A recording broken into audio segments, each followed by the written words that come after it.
Hey, this is Lorette, and I want to welcome you to today's Learning Tube. So, we have a special presentation for you today. It's all about productivity tips. So, we know how busy you are as an entrepreneur, and a lot of times getting things done has to do with how productive you are. So, we put together these 20 tips that are really going to help you master your day, master your to do list, master your projects that you have done. It's really important that you stay productive to get things done. So hopefully you'll enjoy this presentation. Take some notes. We also have a workbook for you. So make sure to look at that as well and enjoy the presentation. Now, the first tip is to set weekly goals. Now, it's very important to set goals because you need something to reach for, right? You need something to reach for. So, for example, we just got off of a call with our JV manager and we were going over her goals, the goals for the income goals for the month, the goals for how many JVs we need to get connected with, how many JVs we need to do on our second tier. And she has numbers to go off of. She has data. She has, I need to make X amount of dollars this month in order to reach my goals, right? You have to have goals for yourself. If you don't have goals for yourself, then you never really know if you're achieving what you're doing. You have to have an end result. That's something that's really, so for example, athletes, they set goals like runners. They have times that they want to beat. I grew up playing golf. I had scores that I always wanted to beat, but you have to set yourself goals at the beginning of the week. It has to be a path. And when you do this, it helps you feel more productive as well, or else you feel like you're just working aimlessly. Like, what did I accomplish this week?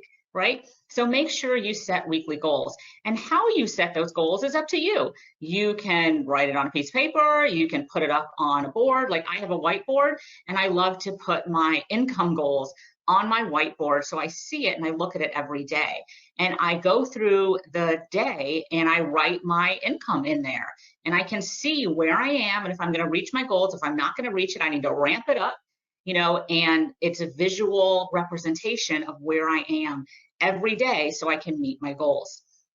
The next thing is to schedule everything. Now, as I'm going through this presentation, I welcome your feedback, right? I want to hear your feedback, or maybe you have some tips or strategies on something that I'm specifically talking about.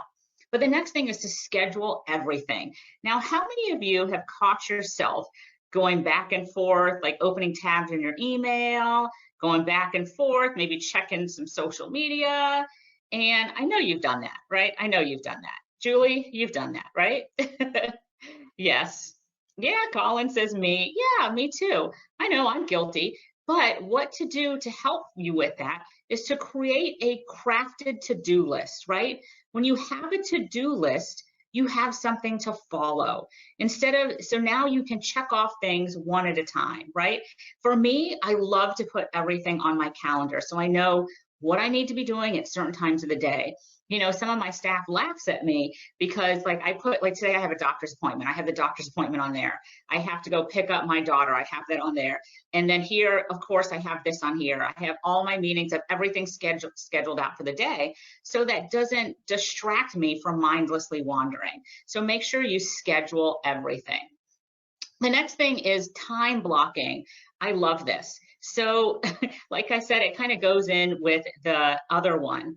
But time blocking gives you the opportunity to make things in chunks. So for example, I will block everything and I'll say, okay, for the next hour, I'm working on emails for the next promotion. And that's all I focus on, right? Blocking your time is going to make you more efficient.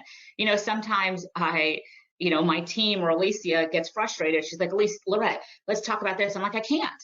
I'm working on emails and I'm working on emails for the next hour. So don't ask me anything, don't call me. I'm blocking my time because I need to focus on this particular task. That's how you're going to get things done, right? So time blocking is very important. Put things on your calendar and time block. Okay. You guys taking notes? Yeah. All right. Time blocking. The next one is managing distractions. Now, this is, of course, another thing that is very hard to do, but you need to be able to manage your distractions. So schedule in time for it. So for example, like if you have a lot of emails, schedule in your time to check emails. Like for me, for social media, I get so many social media messages and notifications, but I don't look at it usually during the day. You'll notice that if if you're in some of our Facebook groups, you'll notice that I pop on at night. So usually when I'm finished with all my work, I'm finished with my meetings, I will go when I'm done and I'm like winding down, I'll be like, okay, let me go on social media now. And you'll notice like within like 2 hours, I answer everything. Or like within an hour, you'll see all these notifications from Lorette because that is my blocked time for social media. And because social media, if I'm looking at it throughout the day, it distracts me, right? So I block that off. It's usually at night and I go through everything and you'll see all my social media messages and updates at night, if you'll notice that. And you'll probably laugh at it. You'll be like, oh, there, Lorette, she's blocking her social media time. But yeah, that's what I do. So let's see. Julie was saying, having the components ready so the chunk of time block isn't taking up with minor details for the setup for the steps within the task. Right, exactly. So when you're doing your time block, make sure you're ready for it and it's an efficient use of that block of time. Okay, now the next one is planning your day. So, and hey, David, I see that you just joined. I know you always have great feedback on this, but we're talking about 20 productivity tips for your day. So now we're on number 5. The 5th one is planning your day. This is something that makes a big difference. The better you plan, the more efficient that you're going to be, right? So I always love to plan my day the night before. So what I do is I am the traditional paper and pencil. I have a notebook and I write out my tasks and my to-do list for the next day, and my next day is planned. And things that I need to accomplish. When I don't do that, I really feel like I'm all fish out of water. I'm lost. Like I'm aimlessly like, what am I supposed to do today? Right? But I love to plan it the day before, and then I can go through it and I check off what I get done. It makes things efficient, makes things organized and less stressful. So I'm never like, oh no, I forgot to do that. Oh shoot, I have to do this, because I have it all mapped out, right? So definitely spend some time planning your day. Sometimes people don't do this because it takes time. It really does. But the more you take the time ahead of time is going to help you in the long run. Okay, so planning your day. Now, is anybody else like me with the paper and pencil? Do you like to write it out in a notebook? I know I am. I'm just a traditional. Yes. Yes, Julie was saying, yeah, Jean says you're a list girl. Yes, I'm definitely. So Julie, I love Julie's comment. She says positive feedback to yourself when checking off the tasks are done. I love looking at my piece of paper at the end of the day and seeing all the stuff that I accomplished. Alicia laughs at me because if I forget to put something on the list and I did it, I will write it in there just for the purpose of crossing it off. Because I love to see that crossed off on my day, and I feel and I see and I'm like, I accomplished a lot today, and that is a big deal. Okay, so yes, always giving your positive self when checking off tasks. Annie says she's old school as well, pen and paper for notes. Yep, I have all these different notebooks.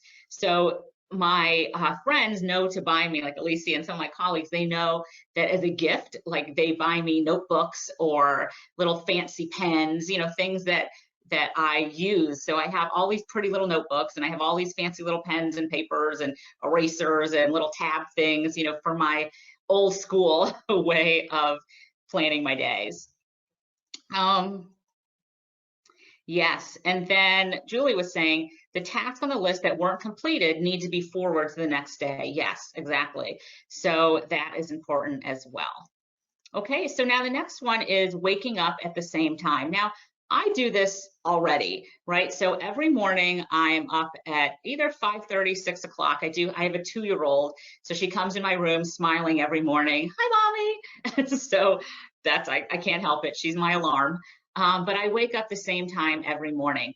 Now, the key to this one is saying that sometimes on the weekends, you'll say you want to sleep in. Now, studies have shown that they don't recommend that because it throws off your rhythm. right? It throws off what you've already ingrained for you for that week, every day getting up at the same day. And then Monday, it's usually harder for you to get up because you've already slept in on Saturday and Sunday. So if you need to get extra sleep, if you're trying to catch up on your sleep, go to bed earlier instead of delaying your wake up time. So this was a tip from this is a research tip on making sure that you continue and you stay consistent on your wake up time, because that makes a difference with your day, right? So it makes a difference on how your day is productive.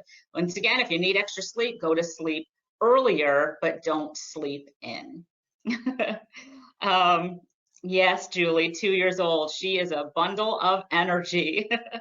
um, David says, I recently learned to make a list twice a day, first in the morning and second in the evening. It helps to keep you focused and reprioritize based on urgency. I love that, David. That is a great, great idea. Good, thank you. All right, the next one, don't rush in the morning. Now, I know some of us have to be guilty of this. I know I am sometimes, especially with getting my kids ready in the morning. You're rushing, you're going out the door, but that really messes up your whole day.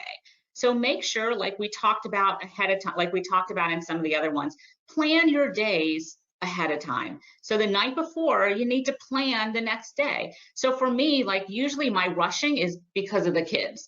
So therefore, I make sure that I have their lunch ready, I have their uniform set out, like I have everything that they need so the morning is smooth. I even started making like some pre-made breakfasts. Like I'll make breakfast burritos and freeze them. So it's easy to just take it out, put it in the microwave, there, boom, there's the breakfast. So I've tried to do everything I can to make the mornings as smooth as possible. So it's not rushing, because it does throw you off when you're running around in the morning. So do whatever you need to do the night before to make sure that your morning routine is not rushed, right? Because when you start the day off in a frenzied state of mind, you're not giving your brain time to decompress, rest, and prepare for the day. Instead, you're pumping it with adrenaline and you can crash, right? And you've already started off on a bad note. So make sure that your morning is not rushed. Whatever you need to do in order to make that happen, then do it. Okay? Julie says she's not a morning person. She's not rushing. All right. So the next one is designate mornings as me time. So if you can fit it in, you've got to designate some time for yourself, right? So designating, and they're saying that the mornings is the best time to do that. Even if it can't be 100% to yourself. So for example, for me, I like to go on morning walks with my 2-year-old. We go in a stroller. This morning we did it. Now it's not 100% me because she's with me, but that is my time. I love the morning. Like we get up, as soon as we get up, straight go for a walk. And that is, my little decompress. I don't look at my email. I don't even touch my phone. I just go. And that is my little me time. So see how you can incorporate some me time into your morning, even if it's a little bit of time. Maybe you just some meditation. Maybe you just sit down and drink your coffee by yourself, whatever you need to do. But that's a good way to start your morning. Okay. And this one, don't tackle the easy stuff first.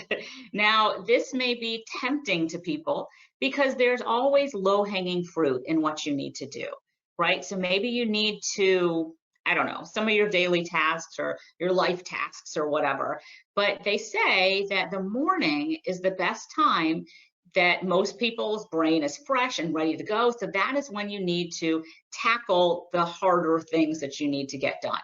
So maybe it's a complicated project, maybe it's something that you got to, do for yourself personally, but do the hardest things in the beginning, because as the day progresses, you tend to fade away, right? So at the end of the day, 5 o'clock comes and you're like, oh gosh, I got to do this big old project.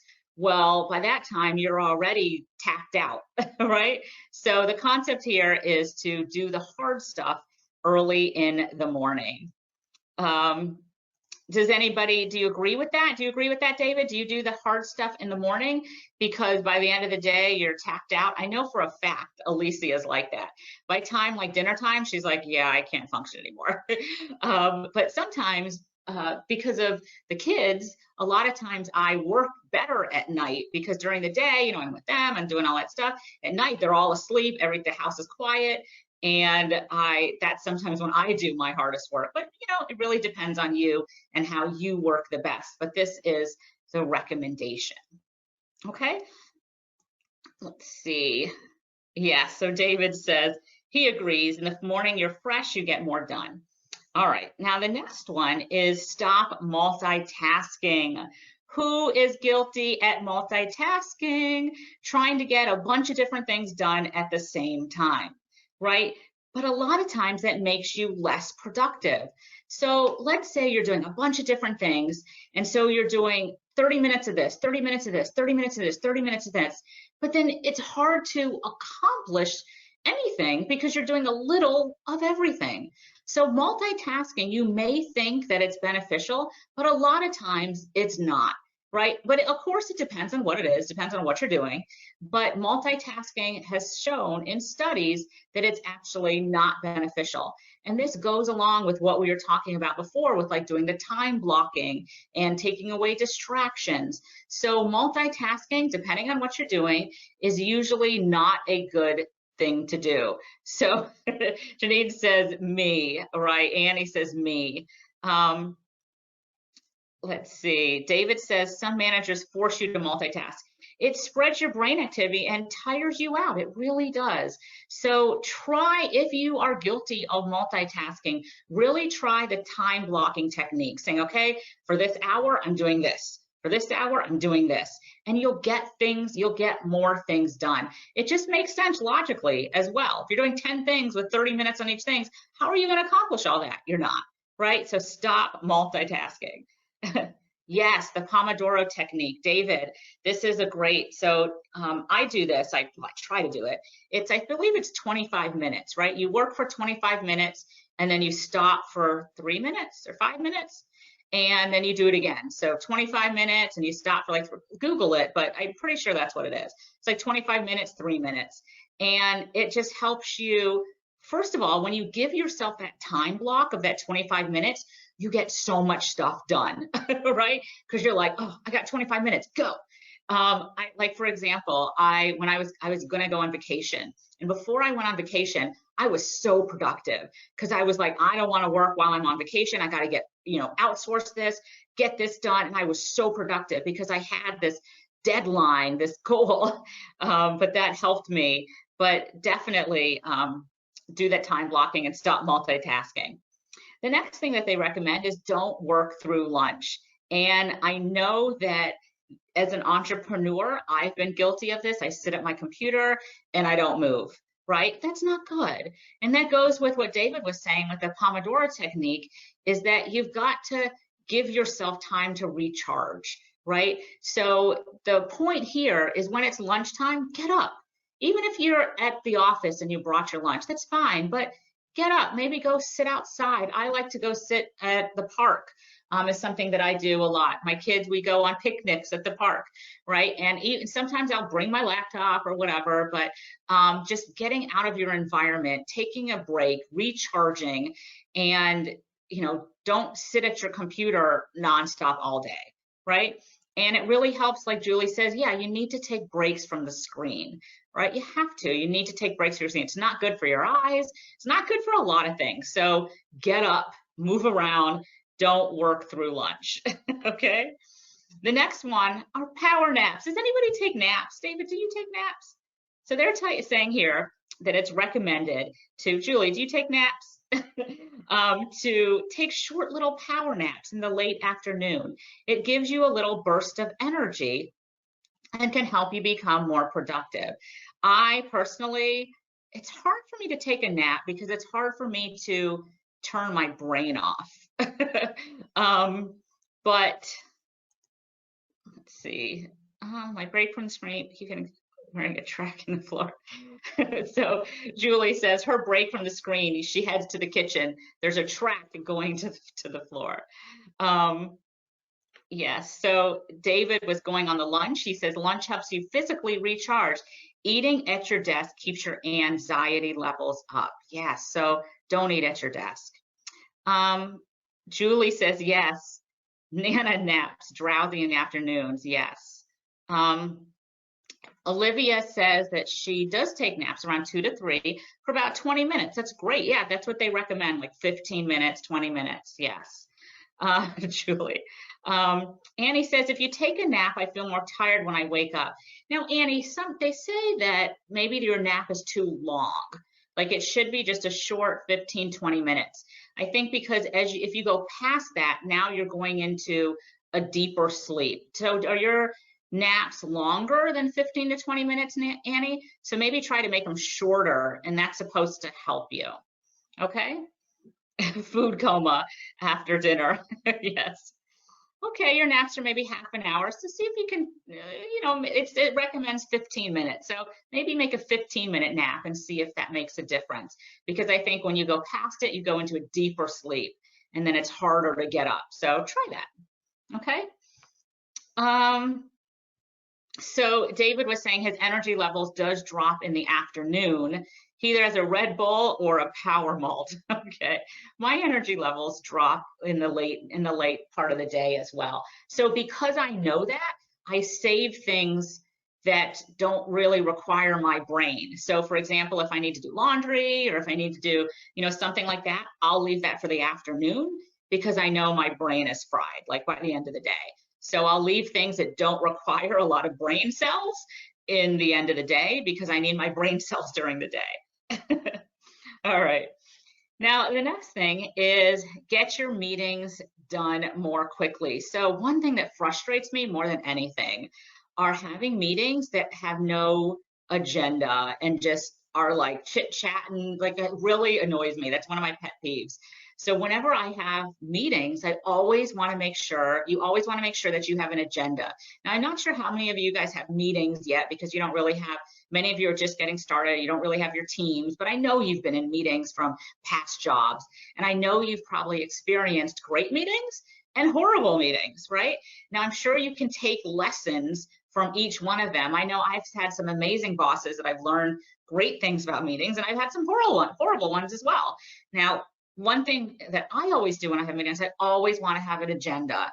And I always want to, stick to that agenda. Of course, it goes off every now and then.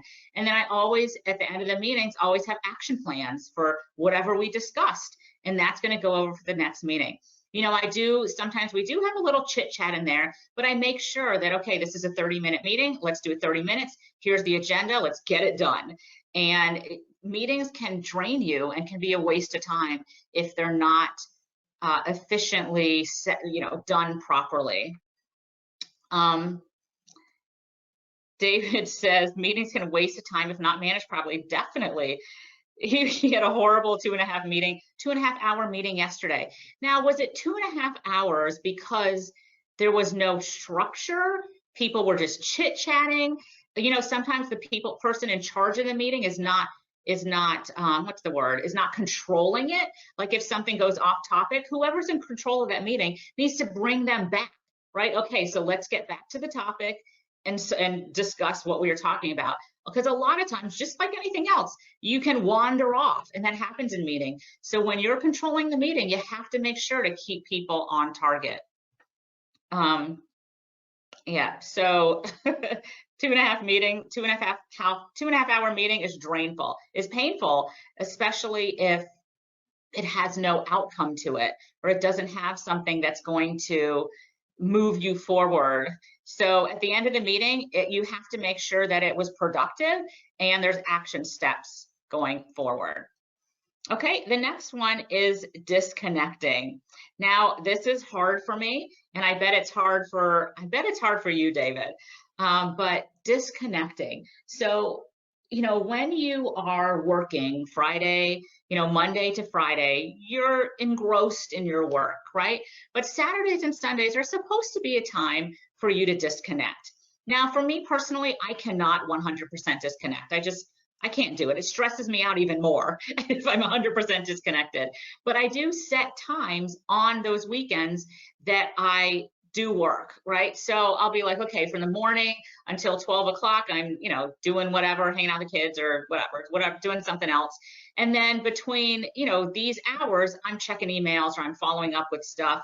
So I do carve out time in the weekends. For me, I just have to. I can't 100% disconnect. But the point is, you have to give yourself time to disconnect. You can't work all the time. You're going to burn yourself out, right? So make sure that you spend some time to disconnect. Okay.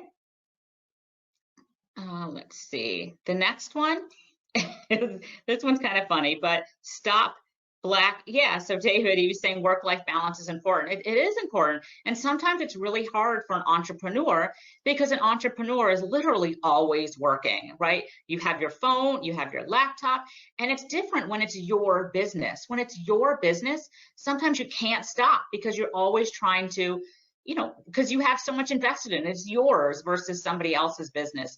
But I'm telling you, when you disconnect, it's going to help you do even better in your business. So find the time to disconnect. Now, this next one is stop black hole browsing. So, the example given is like you click on something and you read an article. Then it says, oh, look at this related article. And you click on that article. Oh, look at this related video. And you click on that video. And you just keep going down this black hole, right? So, one of those things that can be very counterproductive, right? When you keep, so stop just meaninglessly wandering through the internet black hole. Go back to what you were supposed to do and focus on that. So that's going to help. Remember, we talk about your to-do list and your time blocking. So all those things are going to help you from mindlessly wandering, because it happens. I know I've done it. It definitely happens. So yes, the black hole sucks your time. And whoever's creating this trail, the related articles, this is doing a fantastic job, but you need to be strong enough to not go down that rabbit hole, right? So stop doing that. The next one, social media. So we all know social media can be another place that's draining you, right? So even if you don't mean to click on things, you click on it. You find yourself scrolling through stuff. And I'm not telling you to stop social media, but it shouldn't be, especially if you're trying to work and get things accomplished. As an entrepreneur, you need to get things done. And social media can definitely be a black hole. Social media is something that we use in our business. So of course you need it for business purposes and personal purposes, but set yourself blocks of time of when you're checking social media. Don't check it just all day aimlessly. Don't do that. Like I was saying, one thing that I do is I usually am on social media at night. After I finish my hard tasks and my meetings and stuff, then I go and I spend my time on social media at night. So, find out how, but it depends on how you're using it, of course. So I would use it, if I'm doing it for work purposes, I'm in there in the mornings posting things or doing stuff. But definitely set aside a time for you to use social media. Okay. So David is saying use social media, don't consume it. Yes. The next one is stop checking emails as they come in. I get so many emails and we get so many tickets to the ticket desk.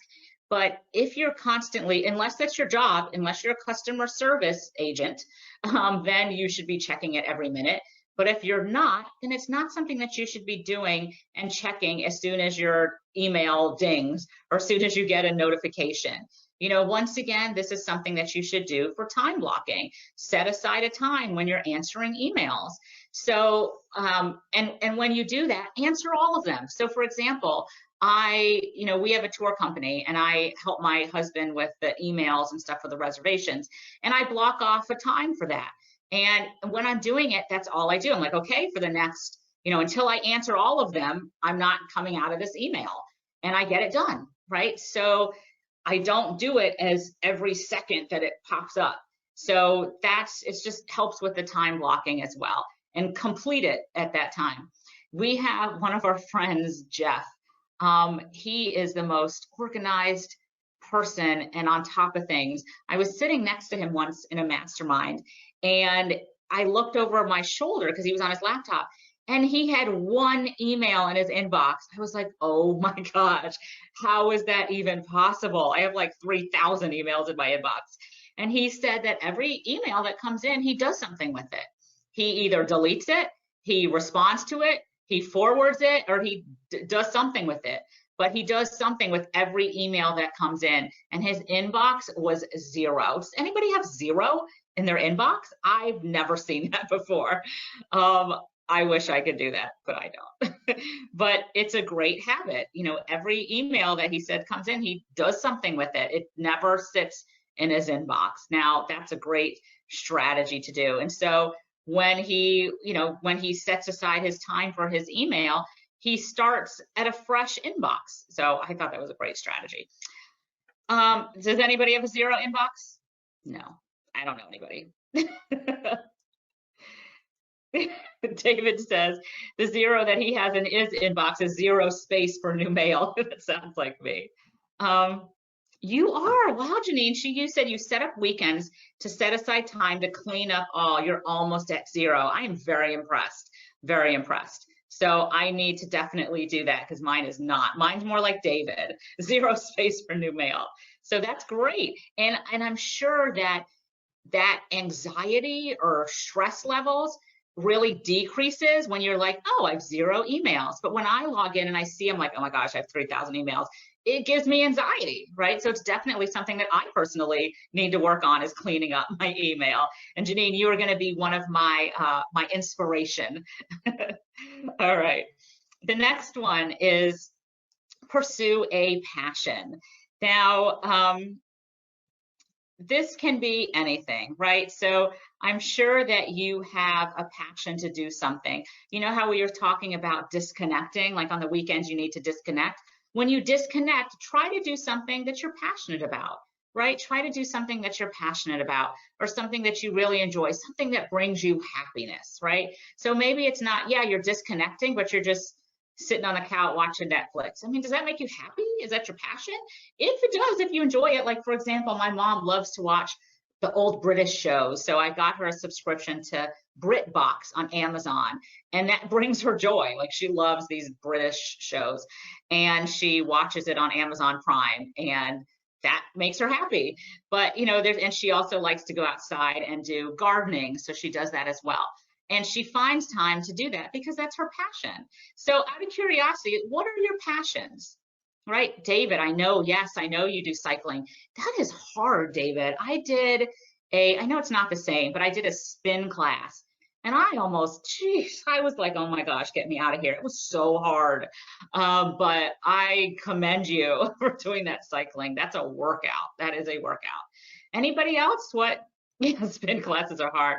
Janine, camping. Oh, I love that. So, you know, I don't know if you guys know this, but I live in Jamaica, and I'm frequently in Florida as well. But in Jamaica, we actually have a cow farm. And so what we've done, and the kids love it there. So what we've done is that every weekend we try to make it, you know, my husband goes out there a lot. He likes it, but we call it the bush, because there's cows. You know, we fairly recently got it. So we're still like cleaning the land and cutting down stuff and exploring it. So there's a lot to be done to it. But the kids love going out there because it's, you know, outdoorsy. There's cows, there's goats. We've got all kinds of stuff, a river going through there.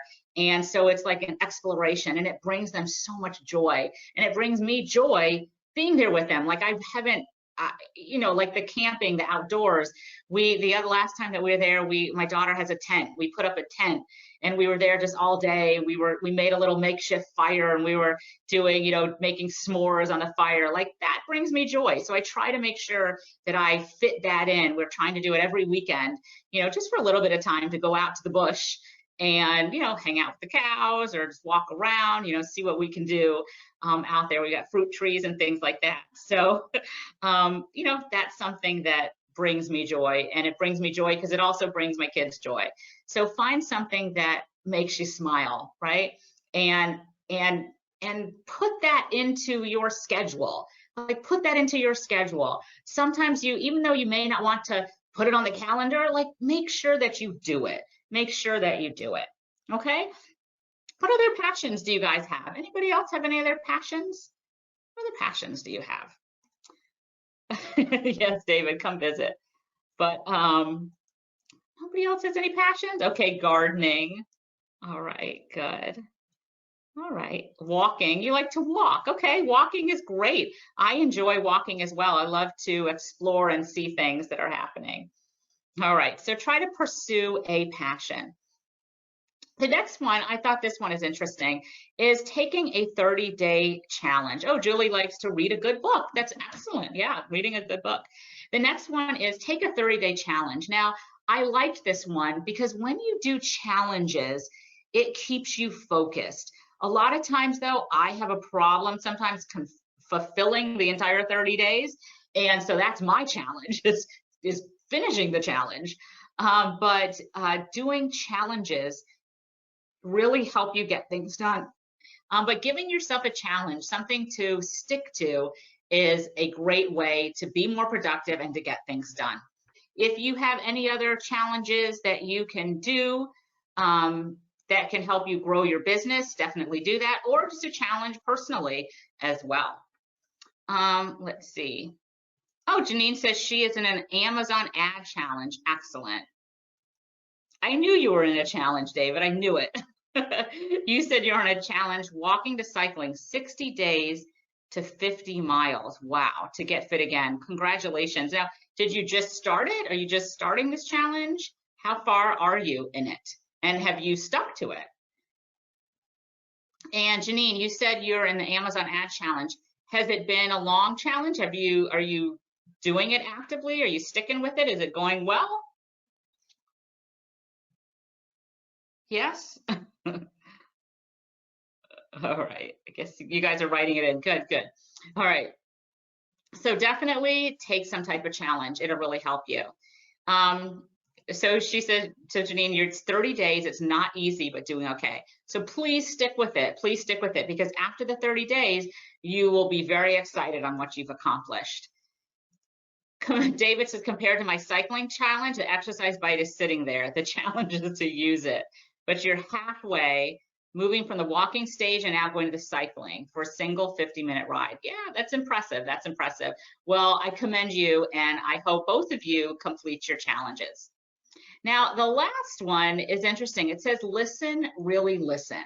Now, the reason why this one is in here is because a lot of times when you are having a conversation with somebody or you're going through a training like this, a lot of times you're not fully listening, right? You may be listening to the things in your head instead of listening to what the person is talking about, right? So you're distracted. You're thinking about an email, you're thinking about a project, but you're not truly listening. And when you're not truly listening, that means that you're missing something, right? So first of all, it doesn't do well for relationships, right? If you're trying to build any kind of relationship and the person's talking to you and you're not paying attention, first of all, that's not good. But you're also missing out on whatever you're supposed to be listening to. So therefore, it's going to take you extra time to do whatever you're supposed to be listening because you weren't listening, right? So, sometimes when I'm talking to my daughter, she'll say, uh-huh, uh-huh. And I'll say, you don't even know what I said. You were not listening. And she can't repeat it, right? So how's she going to do it if she wasn't listening, right? So make sure to listen, really listen. It says most people listen to reply instead of listening to understand. Yes. ADD, yes, happens in conversations as well. So, one thing that I learned with one of my bosses, so remember, you have good experiences from work and some bad experiences. But there's this one boss that I had, and I told him this. He's the best boss I ever had. This is when I worked at a golf course. I don't know if you guys knew, but I did play golf professionally, and I taught golf as well. And so I was working at a country club. I was one of the assistant pros. Anyway, my boss, every time I would come to him with an idea or something, or to talk to him, he would stop everything that he was doing. If he was on the computer, if he was, doing something, he stopped everything, and he always gave me his full undivided attention. And I wasn't used to that. I've never had anybody just only listen to me straight, and I told him that. I said, that really changed me. And I realized how much it meant to me, first, that you were giving me all of your attention. And we were able to have a very fruitful conversation because he was completely listening, and there was no repeating of things. So Yeah, so Julie says you feel more valued when you're listened to. I felt so valued, and I remember that. And now I make sure that I do that because I experienced it with him. And I told him that. I said, I really learned that from you, is that when you're talking to somebody, to make sure to give them your attention. So you feel very valued. It strengthens your relationships. And whatever you're supposed to listen to, you get it the first time, and you don't have to repeat it. All right, so listen to when you're having conversations with people. If you're going through any kind of training, listen, really listen. Okay, so I hope that all of you, those are my 20 tips for being more productive and getting more things out of the day. I think these tips are very valuable, and I really hope that you take them and help you build your business, build your relationships, just make your life and your day a little bit smoother, less stressful, less anxiety, and more enjoyable. Right? So does anybody have any questions? Did you enjoy this session? Yes, good. Thank you, Annie. I'm glad you enjoyed it. I thought it was very beneficial. Now, the key is that this is recorded, and we're definitely going to share it with you, but I want to make sure that there's something in there. There was 20 things that we talked about. So out of these 20 things, please implement some, right? Please implement some. There's got to be some that really touched you, that really thought, oh, that's really going to help me. That's really going to help me. And I want to see and make sure that you implement it. That's the key. This, once again, means nothing if you don't do it, if you don't implement it. It's going to help you in your life and in your business, right? So take any of these 20 that we talked about today, and I hope to see that you implement them. Okay? And good. So Julie said areas that I need to improve. Will we have a PDF? Oh, great. Yes, I will. That will definitely be beneficial. Yes, we'll create a PDF with this as well. And remember, David wants me to remind you that you don't have to be great to start, but you have to start to be great, right? Great words to live by. All right, everybody, you take care and enjoy the rest of your day. All right, everybody, take care. Thanks again for joining, and thank you for participating as well. All right, take care. Bye-bye.